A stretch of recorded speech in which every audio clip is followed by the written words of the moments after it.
Alain Grèche était sur la même tribune, mais il a dit faisons confiance à la jeunesse égyptienne. Alors maintenant on ouvre le débat avec confiance et apprentissage démocratique. Alors on va prendre une question pour là, une question pour là, comme ça on va commencer par la jeunesse. Merci beaucoup. Avant toute chose, j'admire et je remercie votre brillante analyse du paysage politique égyptien. Et à vrai dire, j'ai plus d'une question, mais pour permettre à tout le monde de pouvoir poser la sienne, j'en ai une qui me paraît primordiale. C'est pensez-vous que le peuple égyptien soit trop pressé de trouver un changement à tel point que ça devienne un éternel insatisfait finalement, en prenant en compte évidemment la disparité du paysage politique égyptien. Je veux dire par là, bien sûr, qu'il y a une absence de consensus de l'opposition.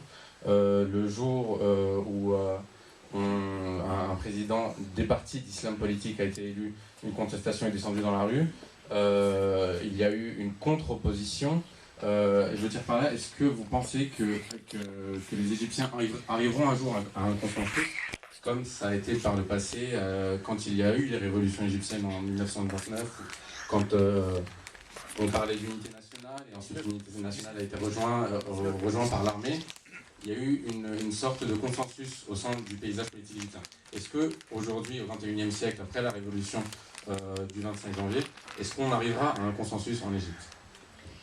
Alors, est-ce qu'on arrivera à un consensus ? Ce que je pense, c'est qu'on va arriver à une stabilisation des forces politiques. C'est-à-dire que là, on est en pleine discussion, on est en pleine période de dynamique politique qui se met en place, une dynamique politique qui n'a pas existé pendant très très longtemps. Et donc là, il y a cette volonté de la part de tout Égyptien et de tout acteur politique de participer à cette remise en question d'un système politique qui n'existait pas.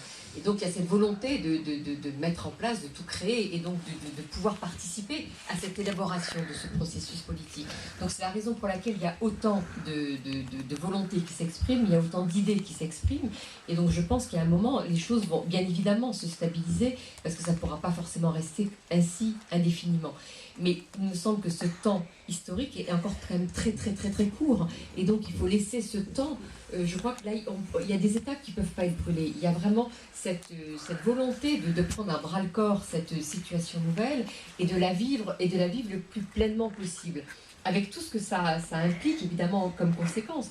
Donc, pourquoi consensus ? Est-ce qu'il faut véritablement un consensus ? Ce qu'il faut, c'est qu'il y ait une stabilisation politique qui permette à la vie de reprendre et que le pays ne se retrouve pas complètement enfoncé dans une grave crise économique, parce que là, on pourrait arriver à des débordements dans l'autre sens bien plus graves. Et le danger, évidemment, il est là. Donc, consensus, je ne sais pas si c'est le terme, mais en tous les cas, vie politique au sein de laquelle les uns et les autres peuvent s'exprimer et surtout qui permettrait de trouver un terreau suffisamment commun pour permettre justement à la vie politique de s'exprimer et qu'il n'y ait pas de blocage tel que plus rien ne puisse se passer. Le danger aujourd'hui, il est là. On voit effectivement, il y a une élection, l'opposition descend dans la rue, elle n'est pas contente, parce qu'en même temps, la victoire actuelle du président est très très très très très mince. Donc ce qui donne la volonté aux uns, ceux qui ne sont pas d'accord, de continuer à s'exprimer, parce qu'ils estimant que si on leur avait laissé plus de temps, parce qu'ils n'avaient pas eu le temps de s'organiser auparavant, ils auraient pu gagner beaucoup plus qu'ils n'ont gagné. Donc on voit bien, c'est en ça que je parle d'apprentissage et du coup de période extrêmement qui peut être tendue. Mais là encore, je pense, faisons confiance aux acteurs pour arriver à un moment ou à un autre, mais ça peut prendre du temps. Je crois que la difficulté qu'on a aujourd'hui, et ça c'est sûrement dû au fait de l'accélération, de la médiatisation, on a envie finalement que le temps médiatique et le temps historique soient le même. Et ce ne sont pas les mêmes. On a envie que tout se passe comme ça parce qu'on voit des images à la télévision et tout va s'arranger. Non, je veux dire, quand on est en train de regarder aujourd'hui les manifestations à Paris et qu'on les voit sur les écrans de télévision, c'est une chose. Mais le temps historique avec lequel les choses vont se mettre en place, il faut accepter que ce soit beaucoup plus long, que ce soit par moments douloureux, que ce soit par moments extrêmement enthousiasmant comme ça a été le cas.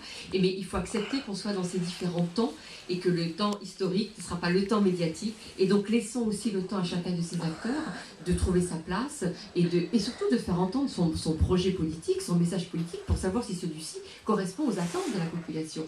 Aujourd'hui, qu'est-ce qui est en train de faire, par exemple, Amr Moussa, pour reprendre le camp, ce qu'on a pu parler du camp des frères musulmans, est-ce qu'ils sont commencés à s'organiser, aller sur le terrain, aller voir les Égyptiens, parler avec eux, leur faire parler leur projet. C'est ça aussi l'action politique.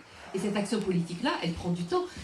L'avantage qu'ont les frères musulmans par rapport aux autres, c'est qu'effectivement, eux, même s'ils n'étaient pas partis politiques, ils avaient les relais de la société, ils avaient une vraie existence sur le terrain qui leur a permis de travailler là-dessus. Et c'est pour ça qu'ils ont pu aussi facilement récupérer toute cette mobilisation qui était là. Alors que les autres forces, c'est vrai qu'il y a aussi tout un tas de préparation et de mise en place d'un programme politique et puis d'un travail sur le terrain qui a fait. On a vu la même chose en Tunisie, où les forces de gauche ou démocratiques, je ne sais pas comment il faut les appeler, n'avaient pas du tout cette réalité sur le terrain, n'avaient jamais fait ce travail sur le terrain et elles se sont faites laminer par rapport aux autres qui étaient là, présentes et qui leur permettait d'avoir une vraie existence. Donc c'est vrai qu'il y a aussi tout ce travail politique qui est un travail politique qui prend du temps et qui ne s'improvise pas et pour lequel il faut avoir aussi des acteurs et des gens qui sont mobilisés et qui ont envie de passer du temps à faire du porte-à-porte, à expliquer ce qu'ils ont envie de faire et créer leur projet pour le pays.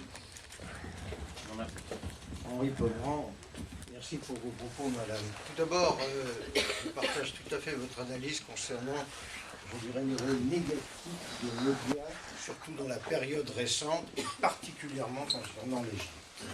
Alors, si vous le permettez, je ne vous poserai pas une question, mais je voudrais apporter un témoignage. Je rentre du Caire où j'ai passé une semaine. Je suis rentré hier après-midi. La situation est d'une extrême gravité. Il y a un mécontentement général à tous les niveaux. D'abord, il y a tous les jeunes auxquels vous faisiez allusion et à qui on a volé la révolution. Il ne faut pas l'oublier. Ensuite, il faut savoir que les événements qui se déroulent en ce moment appartiennent, je dirais, à deux origines. Il y a d'abord les événements de Port Saïd qui ont dégénéré, mais qui sont en fait, je vais employer un mot horrible, mais qui procèdent d'un problème footballistique. Le jugement qui a été rendu et qui a condamné à mort les 21 inculpés, qui a provoqué les désordres à Port Saïd, qui ont ensuite dégénéré, qui tombent sur Ismaïlia et Suez, et le contentement de l'équipe du Caire, il faut le dissocier, si vous voulez, de la situation générale. Cela étant, maintenant, tout est mêlé. Voilà. Puisque le président, il a fait une bonne chose, il a demandé à l'armée de prendre position, il a décrété un couvre-feu qui n'a jamais été respecté, qui ne le sera pas, puisque toutes les manifestations ont lieu à partir de 9h du soir, qui est le début du couvre-feu. Bien. Mais ce qu'il faut savoir, c'est que les caisses sont vides. Il y a les réserves du pays ont complètement fondu. Le dollar est au plus haut. Il y a vraiment une ambiance dramatique. J'ai quitté le Caire hier matin, vraiment avec la gorge serrée. C'est un pays que j'aime beaucoup, que je connais bien, tu le sais maintenant. Je crains, et j'ai de la tristesse à le dire, que l'on se dirige vers une deuxième révolution et qui sera précédée malheureusement d'un risque de guerre civile. Pourquoi? Parce que il ne faut pas oublier que les résultats des élections ont été truqués, mais comme avant c'était un peu la même chose, donc il y a égalité dans le domaine de l'optique. Il y a 25%, on évalue à 25% le nombre d'Égyptiens qui ont voté. Sur ces 25%, il y en a 60% qui auraient voté pour les frères et pour les salafistes.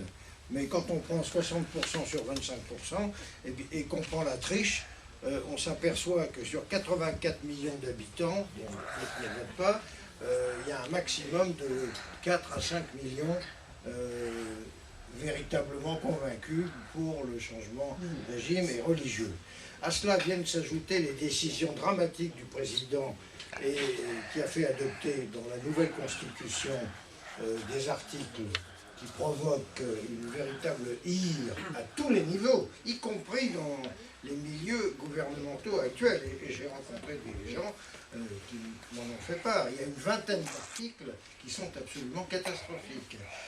La condition féminine est complètement remise en cause. Donc tout va mal, on est dans une révolution de la faim, depuis le chauffeur de taxi jusqu'au grand patron, et les choses risquent de s'accélérer. Vous faisiez allusion au Fonds monétaire international et aux études et contacts qui sont en cours. Toutes les décisions, la bon, n'ont pas été prises, ne seront pas prises, puisque les frères attendent, et le président attend les élections du mois d'avril pour les proclamer ensuite. Mais je crains que les événements évoluent à toute vitesse et que malheureusement, on se dirige vers une deuxième révolution. À Tahrir, il y a des manifestations tout le temps. Au Caire, on bloque les ponts, ce qui ne s'était pas tellement produit dans les événements précédents, hein. Mais à Qasr el-Nil, le pont est bloqué. Le 6 octobre, le pont est bloqué tous les soirs. Il y a une situation vraiment dramatique.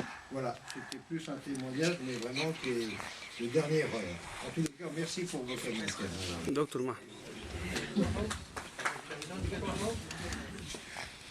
انت معديني كذا مره ايه انا رافع ايدي اول واحد. Bonsoir tout le monde.